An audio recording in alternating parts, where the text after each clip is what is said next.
go. Let's go. Sniper, pinang-trail, endurance check. At yun, panibagong araw na naman guys, meron kami napuntahan ng pinsang ko dito sa may Tanay na malapit at malayo. Di namin alam kung saan to. Naghahanap kami nga nito ng tindahan at wala kami makita. Para makabili kami ng sardinas. Kaso sabi ng mga taga dito, kailangan pang tumawid ng 3 bundok at 7 ilog bago makarating sa tindahan nila Aling Gloria. At yun, may nakita nga pala namin dito ang baboy mo. Itakbuhan sila kasi natakot sa mukha ko.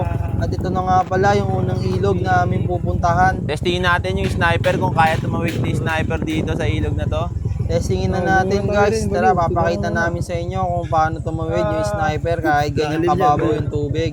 Wala ko lang. Yun, nagdadalawang isip pa nga ako kung tutuloy ako o hindi kasi natatakot ako sa tubig.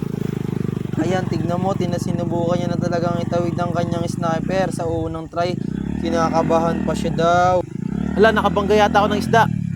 Dito, Kyle, pag ganun. At yun, nakatawid na nga pala kami sa unang ilog na aming pinuntahan. Napakaganda nga pala ng tubig dito sa Tanay. Kitang kita nyo naman kung gaano kalinaw at gaano kalamig yung tubig na aking inaapakan.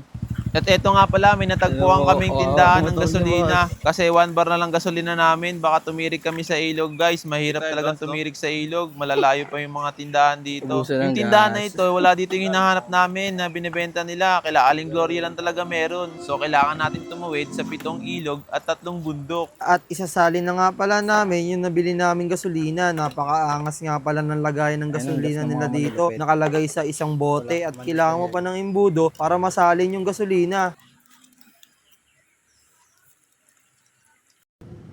meron nga pa silang diuling na plancha na binanapan nila noong unang panahon pa. Sa panahon ng kopong-kopong, nung panahon pa nang hindi pa nila alam kung paano magbasa. Ganyan nga pala dito sa Tanay, hindi nga pala uso dito yung kuryente. Basta na nga pala sila sa mga gantong bagay kaysa sa mga bagong uso sa panahon ngayon. Ganyan dapat, kahit nasang lupalop ka man, Lulusong si handa kang tatay, sumulawan let's sa go! anumang bagay. Pag nagkasakit ka, Ambulance. sugod agad sa pinakamalayong hospital. At yun nga, nagdadalawang isip pa siya kung tutuloy pa kami sa aming pupuntahan. At syempre, minsan ka na lang mabuhay, sulitin na natin, tumawid tayo sa 7 ilog.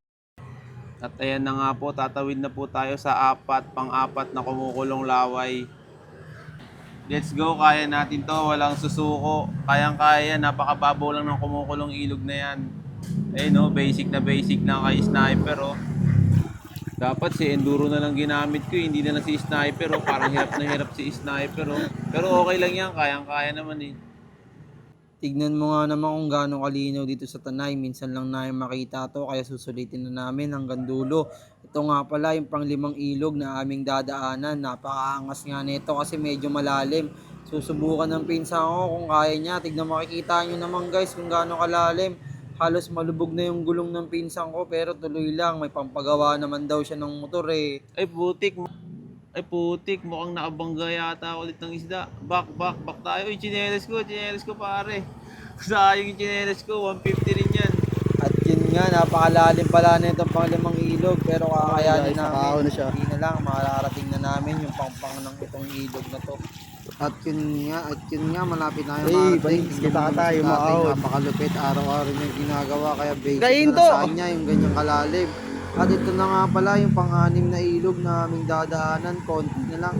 Nakakabili na kami ng dilata dun sa may tindahan. Ito nga pala yung pang-6 na ilog na aming dinaanan, medyo mahirap pero konti na lang, kayang-kaya yan. At yun nga, nakalagpas na kami sa pang-6 na ilog. At papunta na kami sa huling ilog na aming dadaanan. Ito nga yung pinakamahirap pero pinakamadali para sa amin.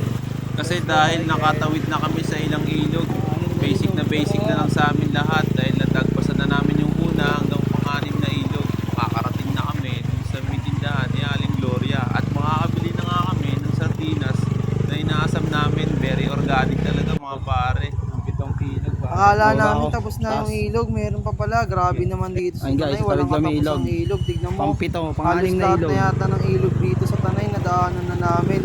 Wala yatang katapusan yung ilog dito.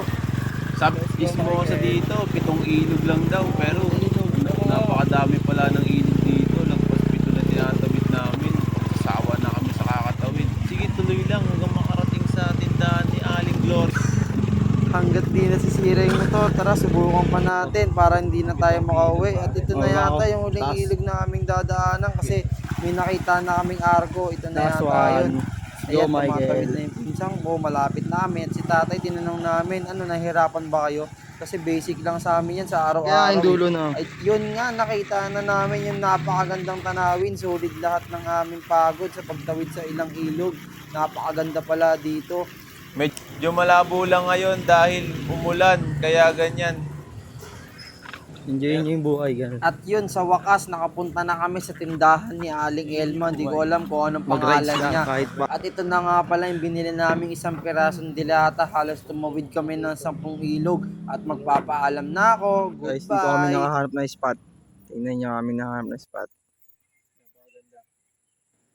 Ilang bundok ang aming dinaanan. Para lang makain ng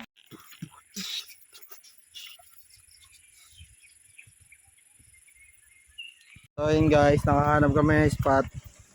Diyan kami kakain sa gilid. Eh.